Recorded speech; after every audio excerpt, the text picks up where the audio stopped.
So this month, our topic, bats in the garden.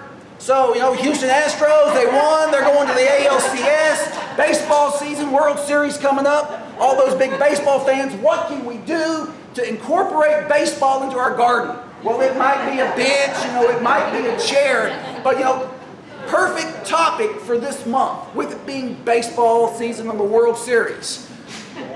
Now, some of y'all are looking kind of confused. You're scratching your head thinking, wait a minute, that's not what I came here for. What I came here for was this. Bats, attracting bats to our garden. And so, yeah, this is what I'm going to talk about today. Baseball's great. I hope the Astros take it all, but, you know, we're going to talk about actual bats today, not baseball bats. Yeah, well, they're both useful. Bats are useful. Baseball bats are useful too, especially if you've got somebody come into your house that shouldn't be. Yeah, well, anyway, we're going to talk about the flying bats today. So as we go through today, our agenda for the day, we're going to cover a little bit about bat biology. Talk about the benefits of bats, because there are a lot of benefits to having bats in our ecosystem. We're going to dispel some of the myths about bats over time through television and movies. Bats have kind of gotten a bad rap. So we're going to kind of dispel some of those myths, talk about how you can attract bats in your garden, as well as if you're interested in getting a bat house, how to go about building or getting a bat house to put on your property. So we're going to start off with bat biology. You know, so when we think about bats, you know, what comes to mind? What do we see when we think of a bat? Caves. Okay, a cave. Getting in your hair. Okay.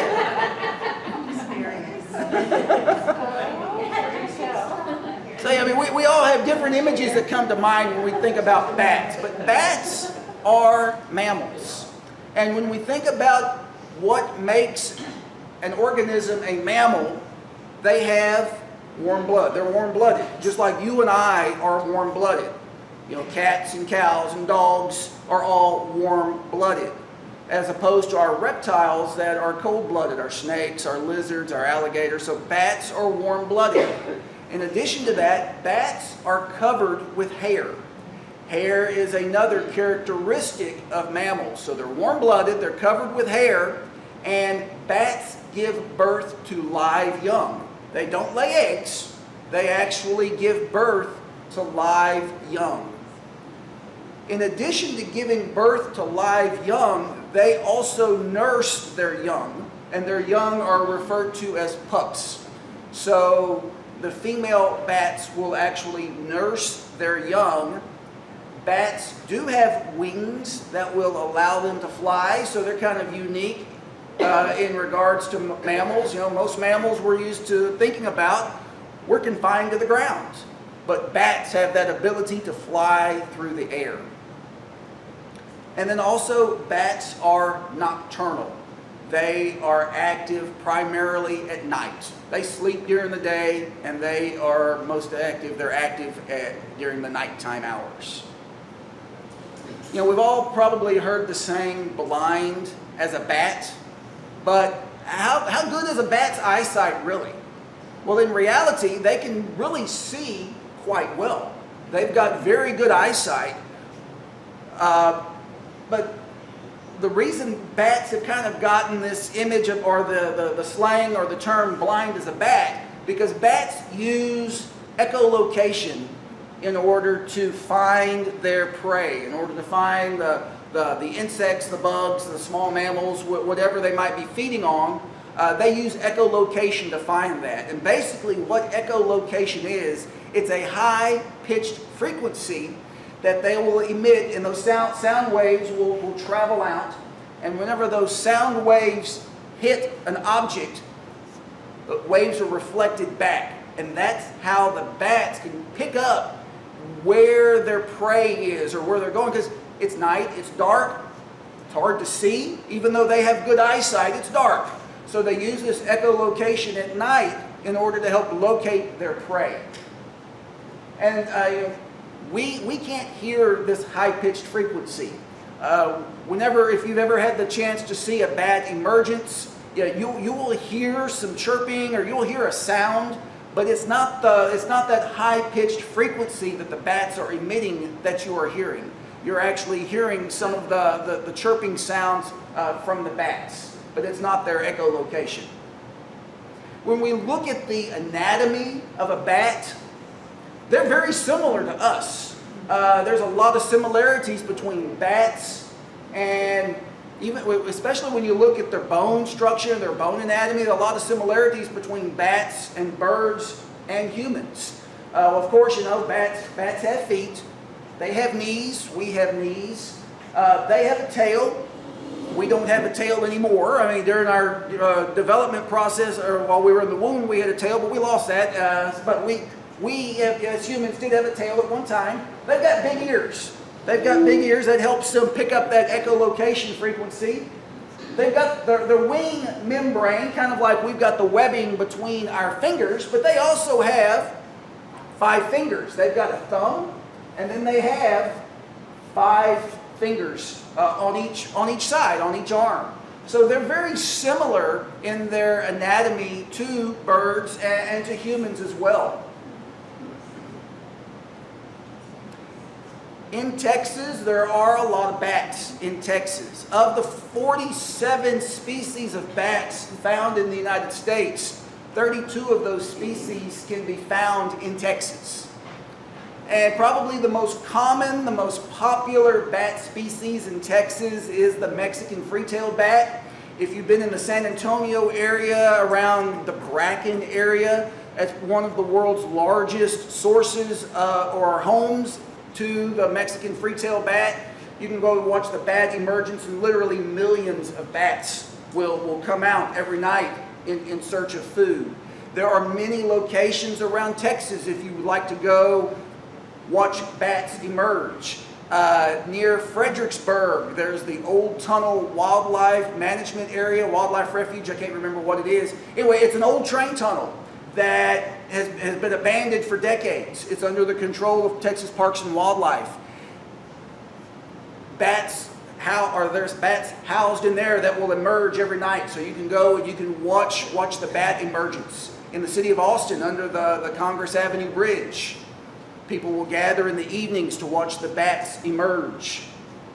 I was in Wimberley this past week, and I did not know it, but under the Cypress Creek Bridge, right there on Ranch Road 12 in downtown, people are gathering there in the evenings to watch the bats emerge from underneath the bridge there in Wimberley.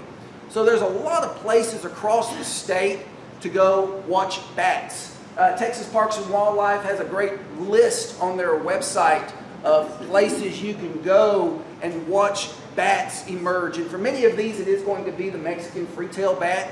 Another location that's kind of off the beaten path, outside of Johnson City. Some of you may be familiar with the Bamberger Ranch. Mr. Bamberger is the gentleman that founded Church's Fried Chicken. Well, he went and he bought 3,000 or so acres of the worst land in Johnson County, and he has spent decades renovating that land, actually bringing springs back where they hadn't run for years, working on the restoration of endangered plant and wildlife species. One of the things that he has done also, and he did this about 15, 20 years ago, is he actually built a bat cave. With the purpose of having a place for bats to roost, but also hopefully to allow scientists an opportunity to study the habits of bats. Well, it took a few years. The bats eventually started making this bat cave their home. It didn't work out like he had planned, though, because, the bats took to it so well, and that the levels of guano or bat droppings got so high that the scientists couldn't even get into the little room that was built to observe, because the ammonia fumes were so high it would kill them. So anyway, that's another, if you have the opportunity to go to the Bamberger Ranch outside of Johnson City, that's another great place to go watch bats emerge from a man-made bat cave. Mention that there are a lot of benefits to bats. There's a lot of good reasons to have bats around. This first benefit we're probably all familiar with. Bats do a wonderful job of eating insects. The majority of our bat species are known as insectivores, meaning they eat insects. Beetles, moths, mosquitoes, the list goes on in regards to the number and the types of insects they eat. So as they're flying around at night, this is a natural pest control service that nature provides for us. A single bat, one little bat, can eat up to 1,000 mosquito-sized insects in 1 hour. Just let that number soak in. That's a lot of mosquitoes in a short amount of time. This is better than all ever was. You know, this is natural insecticide, or this is an IPM, an integrated pest management tool right here. If we can lessen the amount of pesticide that we're using, we're going to not only help our bats, but we're going to continue to help control our insect populations. You know, I mentioned the Bracken Bat Cave or the Bracken Cave in San Antonio earlier. It's estimated, because I don't know who counted. I don't know how they counted, but it's estimated that there are 20 million Mexican free-tailed bats that live in that cave. And so based upon the fact that they can eat about 1,000 mosquito-sized insects an hour, it's estimated that those 20 million bats eat about 200 tons of insects each night. That's just a number I have troubles grasping my mind around. That's a lot of, you would think that, wow, 200 tons of insects each night, there shouldn't be any insects around the San Antonio area, but they're everywhere. So, with the life cycle of an insect, they reproduce fairly quickly. So nature has provided these bats with a continual source. So just think if our bat populations were to decline, just think about what our insect population would do. It would really get out of control. Some other benefits regarding bats. Because of the number of insects that bats consume, you know, I've already alluded to this, consumers such as you and I, we can save a lot of money on applying pesticides, or specifically insecticides. Now, depending upon what research article you choose to read, the people that know, there's a lot of disagreement as far as how much money is actually saved on the purchase of pesticides every year thanks to bats.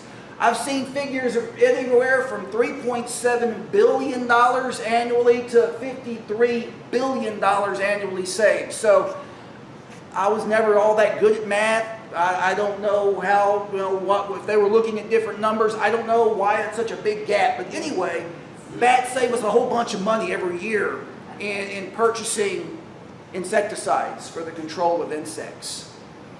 Also, just to let you know, and at the end I'll have some resources in regards to bats, but this is October is Bat Month, Bat Awareness Month. That kind of corresponds with Halloween. So, let's celebrate the bat. Bat Week is actually October 24th through 31st. So this is a great time to celebrate the bat and all that the bat does for us. But we talked about bats eating insects, and they eat a tremendous amount of insects, but that's not the only thing they eat. There are some species of bats that eat fruit, seeds, and pollen from flowers. Mary Sue alluded to some of this last month in her presentation on pollinators. Those insectivores were those bats that eat insects. Those that eat fruits and seeds and pollen, these are our frugivores. So frugivore, fruit and seeds are the primary part of their diet. Sometimes these frugivores, these fruit-eating bats, have been known to drink from hummingbird feeders. And some bats have even been known to eat small birds, fish, frogs, lizards, even other bats. So bats have a wide range, depending upon the species of bat, they've got a wide range of diet options or of foods that they like to eat. Now, bats as pollinators, like I said, Mary Sue alluded to a little bit of this last month. The scientific term for pollination by bats is chiropterophily, I think. My name is not Merriam-Webster, so I don't know exactly, but chiropterophily is how I'm going to say it. Anyway, there's a fancy word for pollination by bats. And even the bat species that primarily feed on insects, every now and then they like something sweet. And so you might see them coming to a flower at night in order to pollinate it, or they might be coming to a flower to attract because it's attracted to an insect that's pollinating that flower. And as they take that insect, they're going to take a little bit of that pollen with it, transfer it to another flower. So, bat species in Texas mainly eat insects, but there are some species that will eat some flowers and do some pollen as well. And so whenever these bats are flying and they're looking for their forage or looking for their food, that's when they become pollinators. Matter of fact, over here, this is a picture of a lesser long-nosed bat feeding on an agave flower. Well, this obviously was not taken in Leon County. This is more in some of those desert areas, maybe in Arizona or maybe down in Mexico where agave are more common. But these lesser long-nosed bats are one of the primary pollinators for the agave plant. So, flowers that are open at night. So if you're wanting to attract bats, flowers that open at night are what you're going to want. And we'll talk a little bit about that here a little later on.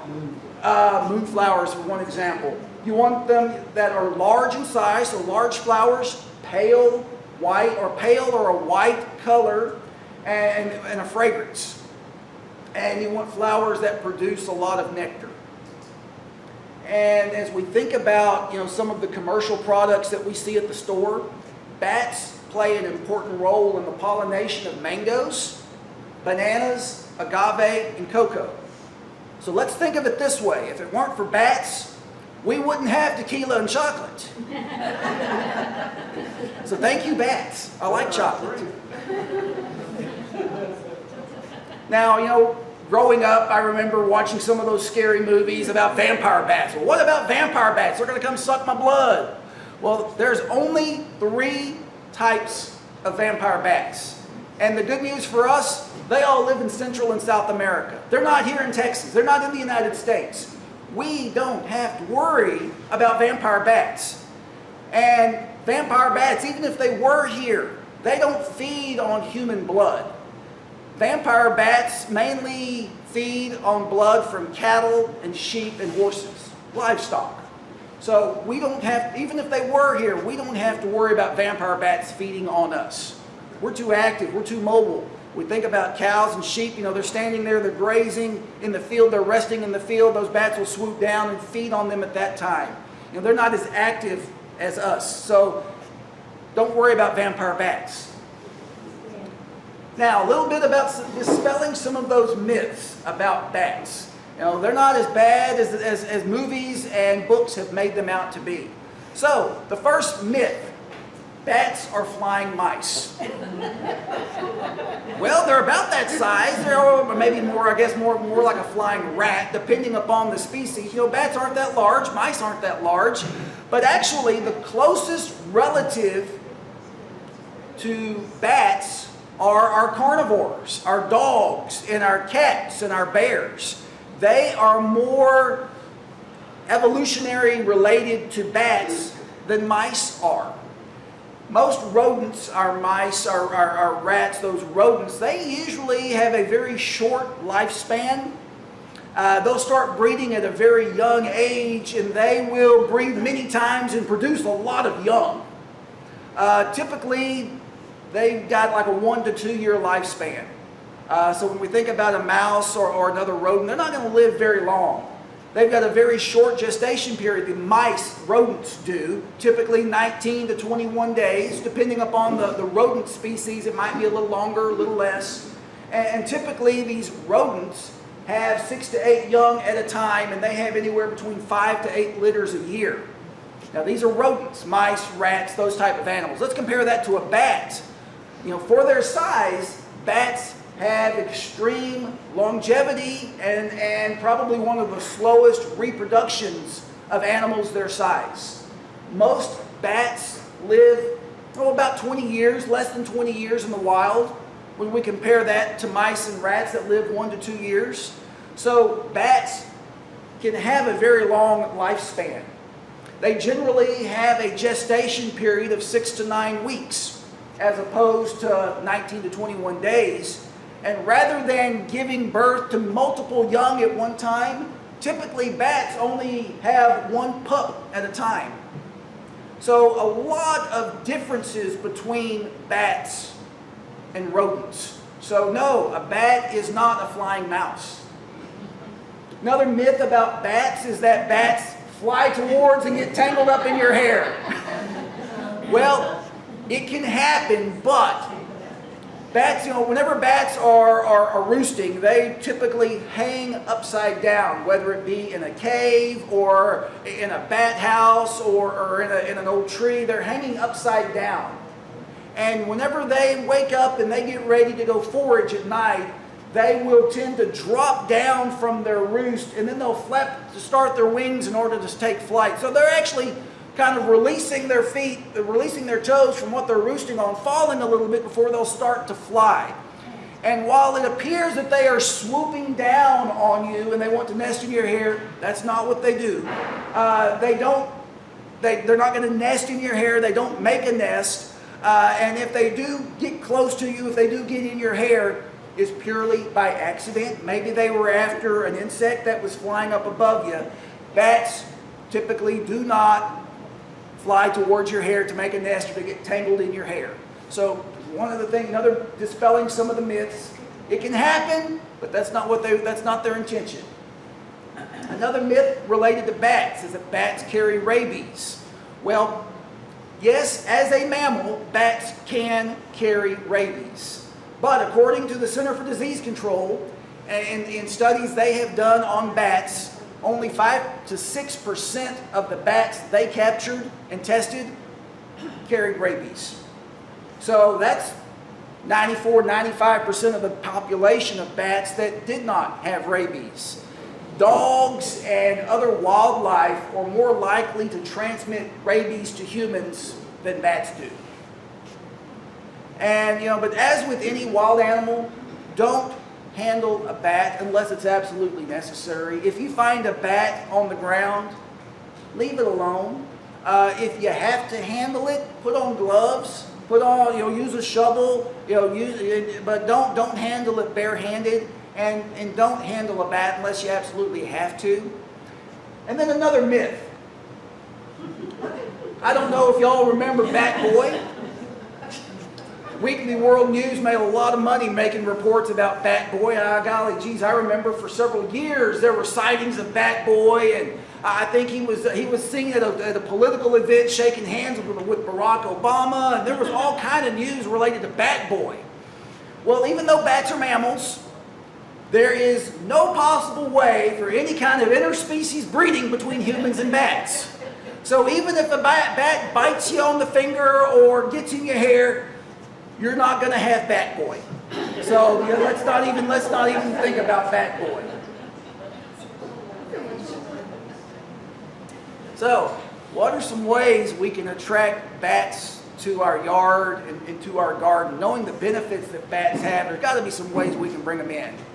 Well, dead trees. They like dead trees. Dead trees actually provide nesting habitat for many of our bat species. They prefer the narrow, rough spaces between the bark and the wood.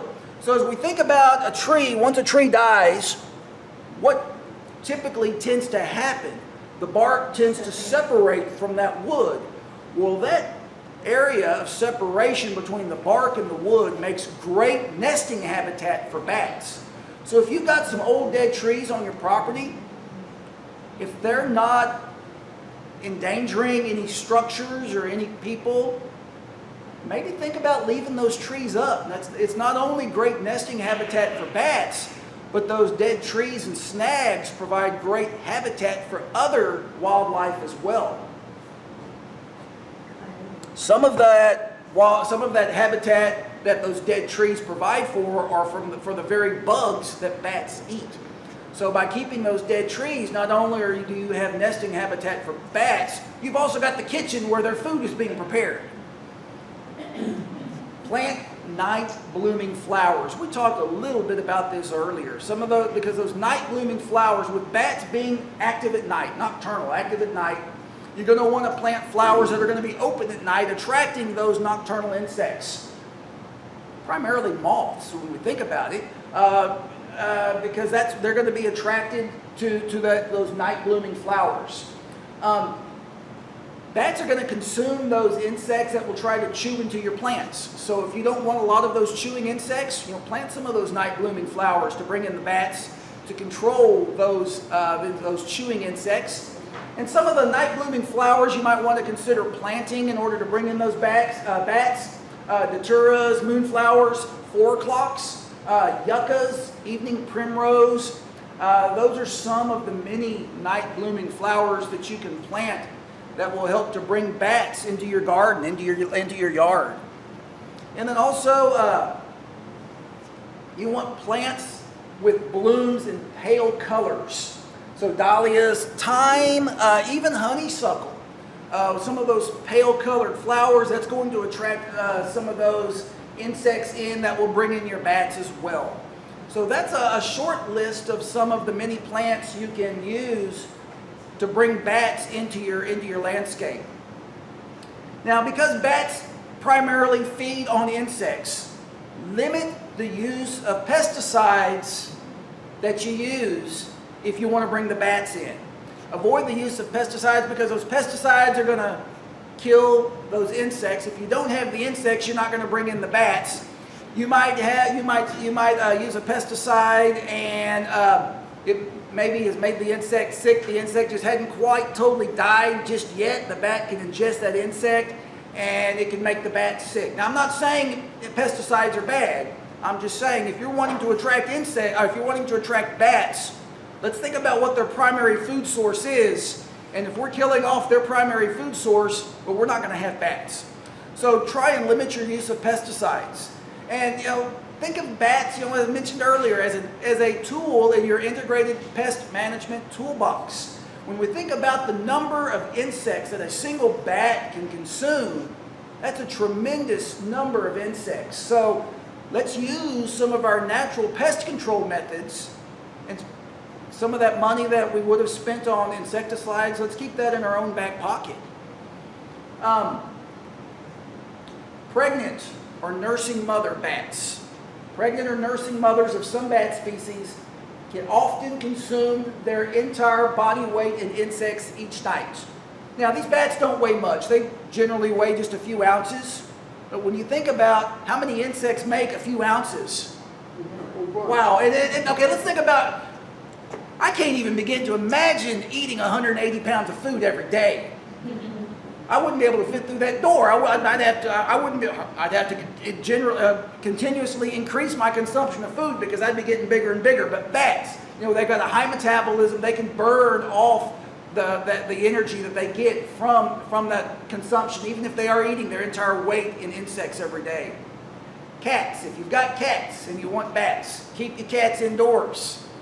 Cat attacks are one of the most common causes of bat casualties. Well, birds too, especially if you've got a hummingbird feeder, and the cat can certainly get to your hummingbird feeder. So if you want bats, keep your cats inside, especially at night. You can let your cats out during the day, but at night keep your cats inside, especially during the summer months. Keep your cats indoors at night during the summer months, especially because that's when the bat mothers are nursing and feeding their young. So bats will typically have their young late spring, early summer. So in the summer months, keep your cats indoors at night. Also, bring your cat in about a half hour before sunset, because that's about the time when bats are going to start waking up and going out to forage for the evening. So bring your cats in about a half hour before sunset, and you can turn them back out the next morning about a half hour after sunrise. I know that says before sunset, and after, that should say sunrise. My proofreader did a very poor job on that slide. And if your cat does find a bat, it's going to learn where these bats roost, and it's going to go and seek them out.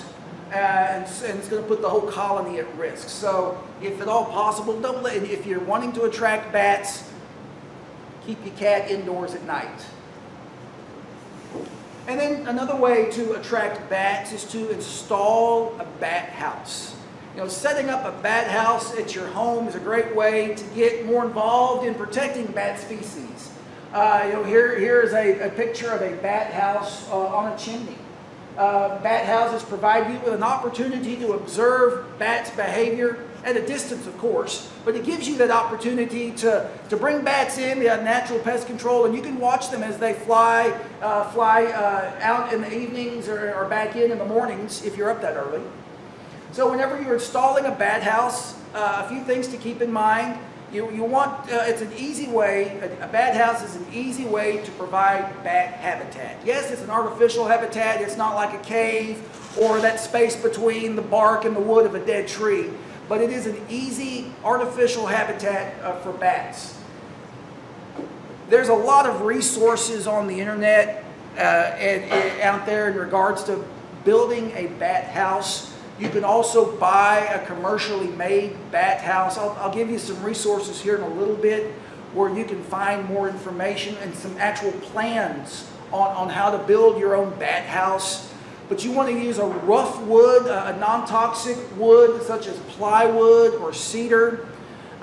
You want it rough because these bats are going to be hanging on to the wood. So the roughness of that wood allows their little feet, their little toes to grasp on and hang on to the wood that's in that bat house. So don't think, well, I've got a smooth piece of wood right here, I'm going to use that. Really, that's not going to work. The bats are going to go somewhere else because there's nothing for them to hang on to in that house. So it needs to be rough wood. Typically, bat boxes work best if they're about 2 foot tall, about 1 foot wide, and it doesn't have to be very deep, about 3 inches deep. And you can fit a lot of bats in a house that size. Once they curl up in their little sleeping position, you can fit a lot of bats in there. You want to hang your bat house about 10 to 15 foot off the ground in a sunny spot because during the day that bat house is going to be absorbing some heat and so you want it to be in a sunny spot. And you know, I realize in our Texas summers it gets hot. So, you know, that sunny spot is going to help regulate the temperature of our bat house. But what's the right temperature? Well, the interior temperature, the inside temperature of your bat house needs to be warm, somewhere between 80 degrees to 100 degrees. So it needs to be somewhat warm for those bats. You want to place your bat house in an area that gets about at least 6 hours of sun every day, whether that be on a chimney, on a tall tree, on a post somewhere. You want to make sure it gets about 6 hours of sun, and if possible, paint your bat house, paint the outside of your bat house a dark color that will absorb the heat. Well, what color? What color is that? Well, depending upon where you are in the United States, that's going to help determine the color. So, if we're up north, you're going to want it black, a black bat house, because that's going to absorb the most heat, because along the California coast up north, it doesn't get near as hot as it does further south. So along the majority of the United States, and if you look at where we are here in Leon County, even in this area, we want to paint our bat house a dark to medium shade paint. I would not do black. I would do a dark, maybe a brown, maybe a dark blue or a green, but I would not do black, just because over the course of our Texas summers, the interior of that bat house will get too hot. Along our central Texas area, along that I-35 corridor all the way down in the valley, their temperatures are a little bit more milder. It's recommended to paint that a medium to a light shade of paint, so maybe a light tan, maybe a light blue or a lighter green, not near as dark. And if you're over here around southern Arizona, southern California, they say because it just gets so hot over there, paint it like a white or even like a gray, a very, very light color. So for where we are, paint your bat house with a dark blue, a dark green, maybe even a brown. Now, and of course your location is key. Pick a location so that you don't have to move the bat house once it's installed. With bats, you're going to install your bat house, and it might take a little while for bats to find that house and to actually take up residence there, because bats are they're kind of a creature of habit. They kind of come back to the same place year after year, and so you're going to have to mount that house, and it's going to be installed for a while before that bat is likely to occupy that house. The higher off the ground it is, the better chance you have of attracting bats. And as we said earlier, 10 to 15 feet off the ground is pretty ideal for bats. So, but the higher off the ground it is, the better. And when you place your bat house, it plays a role in your success as well. If you can install your bat house in spring, early summer, that's the ideal time to install the bat house. And then, so if you want to get a little bit more specific, March to early June, July. That's when you want to try and mount your bat house. Get it mounted between those dates, and within that first season, hopefully those bats will find those houses. They're really going to primarily use those bat houses during the summer months to roost and to raise their young. So don't think I'm going to go out today, October 13th, and I'm going to put me up a bat house. You know, you're probably not going to have any occupants between now and the spring. It's going to sit there vacant. Man, you might attract some yellow jackets or wasps or something building a nest, but it's going to be vacant. You're not going to attract any bats now. Put up your bat house in the spring, early summer, and be patient. Be patient, and just wait. They'll come. If you install it, they will come. Well, how do you know if you've got bats in your house? Can you look up there and see them? Well, depending upon the type of bat house, you may actually be able to look up there and see them. But the best indication that you have bats in your bat box is look underneath, look on the ground. Is there anything on the ground? Look for those bat droppings. Look for guano. If you have those bat droppings on the ground, that's a great indication that you have bats in your house. And, oh, what's that? Put them in your garden. I was going to say that. You could scoop up that bat guano and put that in your garden, put that in your compost bin. Great source of nutrients. It is safe to shine a flashlight into a bat house during the day, but not for a very long period of time. I would throw about 30 seconds at the absolute most, just to see if anything is in there. Don't make it a common practice though, because if you're continually looking in your bat box to see if something's in there, if it is in there, they're going to go someplace else because they don't like the neighbors. They don't like you bothering them. So, it's okay to look in there with a flashlight just briefly to see if there's anything in there, but probably be safe, be careful, because you're climbing on a ladder. If you've got your bat box installed 10 to 15 feet tall, you're going to climb that ladder and you're going to look up there and you're going to get excited. Oh, there's a bat! And you're going to fall off the ladder. I don't want that to happen. Look for guano on the ground. It's a whole lot safer. Keep your bat house populated if possible. Bats have a strong tendency to come back to the same area, to the same house, year after year after year. I guess it's like, as we travel, we kind of have those hotel brands that we're loyal to. Bats are loyal to certain houses. They find a house they like, they're going to keep coming back to that house year after year. So keep your bat box in good shape. Make sure that it doesn't have any holes in it. Make sure it doesn't have any rotten spots in it. Make sure that there's no leaks for whenever it rains.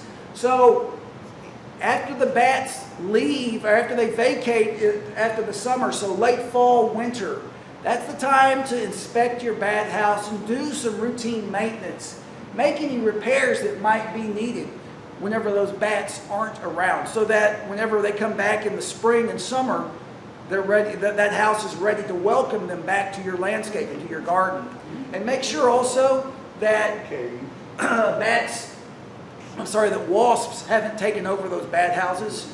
Bats and wasps in the same house don't mix. Now, there is some concern around the world in regards to bats, some concerns in regards to their health.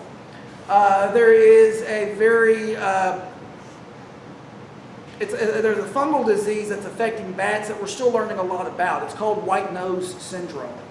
With white nose syndrome, it's named for a white fungus. It's a white fungus. I'm not going to try and pronounce that. But this fungus, this white fungus, it's seen around the muzzle, around the nose. It's seen around the ears, and it's also found on the wings of affected bats. White nose syndrome. It poses a serious threat to those bats that hibernate in caves. Now, this disease can cause bats to exhaust their fat reserves. For many of our bats that hibernate over the winter, they're eating all these insects or these fruits or whatever they're eating to build up their fat reserves. So when they hibernate in the winter, they're living off their fat reserves. Well, this white nose syndrome causes bats to go through their fat reserves very fast. And so it exhausts their fat reserves. So they will wake up in the middle of winter from hibernation because they're hungry. They need energy in order to eat. And so they're going to leave their cave in the middle of winter to go look for some food. And it's these cold temperatures that, so this occurs in midwinter when conditions are extreme, it's cold. They can't find food because our insect populations are down because the cold weather has killed them off. And so they can't find food. They're not going to survive due to the exposure to the elements. So this white nose syndrome wakes them up at the wrong time of year, and they'll go and they'll die of starvation because they can't make it through that winter. So here's some pictures of what you might look like. Here on this bat here, you can see this white fungal growth around the nose. And then here you can see some white fungal growth along the wing as well. So those are some pictures, some examples of what white nose syndrome actually looks like. Now, can you do anything to help them once they get that, to get rid of it, or? Well, there's studies being done. There's work being done to learn more about it, because white nose syndrome, it's relatively new to the United States. It was first detected in the United States around 2006, 2007. Here in Texas, we're pretty fortunate because of our warmer winters. We've not had a big problem with white nose syndrome as of yet. Now, in 2017, the fungus was detected in the Panhandle. I say the fungus was detected in the Panhandle because it was not affecting bats. The fungus was found, but it wasn't affecting bats. And although the fungus has been detected, there has not been, like I said, there's not been any bat found in Texas with white nose syndrome. So why is that? Why is white nose syndrome affecting bats in other states, but not so much Texas? Well, scientists are still studying that. But one good thing about white nose syndrome, no human health risks to us. So we don't have to worry about catching white nose syndrome. Some of you are thinking, sounds like a great diet plan to me, but sorry, not gonna help us. So anyway, no adverse human effects, no health effects to humans in regards to white nose syndrome. So why is there a reason for concern in regards to white nose syndrome? In other parts of the United States, it's killed a large number of bats. It's killed off a lot of populations of bats in the Northeast. Researchers are hopeful that because of our milder weather conditions during our winters in Texas, it's going to spare bats from the same level of devastation. But still, there's a lot of unknowns regarding our bat populations. Our Mexican free-tailed bats, they migrate. So whenever they get done, and they've raised their young, they've raised their pups in the summer, they're going to migrate. They're going to migrate. They don't hibernate. So it's unknown if our Mexican free-tailed bats are susceptible to white nose syndrome or not, because they're where it's warm in the wintertime, and so they're not having to reserve their fat storage. I mean, they need their fat reserves in order to make their migration, but they're not here during the wintertime. So we don't know if it even affects the Mexican free-tailed bats. So what are some ways we can monitor or we can prevent white nose syndrome? if you find any large-scale mortality of bats, if you know you've got a bat colony on your property, or if you're walking and you notice a large number of dead bats, even if they're not exhibiting the white growth around their nose, around their ear, or on their wings, if you see a large number of dead bats, contact Texas Parks and Wildlife, especially if you find this in the winter months. If you find a large population of dead bats in the summer, certainly call Parks and Wildlife. But in the winter, because that's when we lose a lot of bats to white nose syndrome, if you find a lot of dead bats in the winter, contact Texas Parks and Wildlife. I have a bat colony that lives on my property. Cool. And I'm wondering, because I always see, and I'm wondering if they could be a different variety if they don't leave. Yeah, I mean, there are, as I said, 32 different bat species in Texas, and they don't all migrate. The Mexican free-tailed bats migrate. A lot of those bat species will hang around. They don't migrate. So yeah, you could have one of those that don't migrate. Well, since there is so many species of them, will they, this species, not necessarily mate, but will they take up a house together just to share the? You could potentially have several different species shacking up. Yeah. They're not interbreeding, but yeah, they can be certainly sharing the same habitats. You betcha. If you find a large number of these dead bats and you contacted Texas Parks and Wildlife, don't handle them, don't touch them, just for your own safety and protection.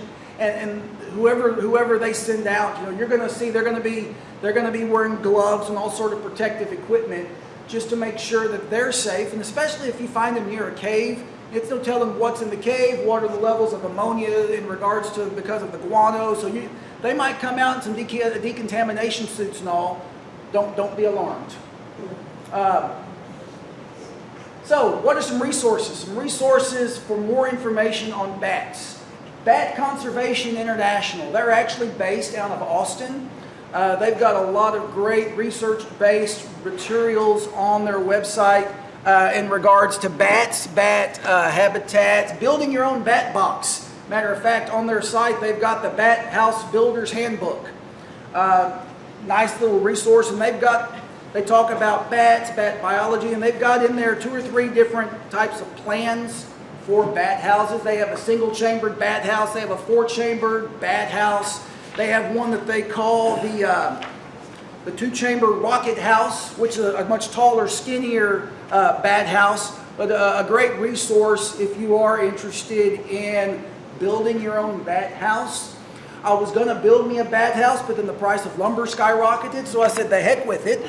I might still buy me a bat house. You can certainly get online through Bat Conservation International. They've got partners that they work with in regards to companies that build bat houses. You can find something on Amazon or a lot of sellers on the internet. So you can buy a pre-made bat house. You don't have to make your own. Tractor Supply has them too. Yeah, you're right. I have seen them at Tractor Supply. So there you go. You can go right down the road, either to Madisonville or Buffalo. Go buy you one at Tractor Supply, already made. The U.S. Fish and Wildlife Service has a lot of great resources in regards to bats. Texas Parks and Wildlife has some great information as well. They've got a listing of those 32 different species of bats that we have in Texas. They've got information on where to go find bats, if you want to watch the emergence. A lot of great resources. And then another good resource as well is a website or an organization known as Bat World. So those are some good resources for more information about bats, attracting bats, and keeping bats in your landscape. So, okay, I didn't get to talk about baseball today, but that's okay. Wish the Astros well on Friday whenever they play the Red Sox, I believe it is. So any questions about bats?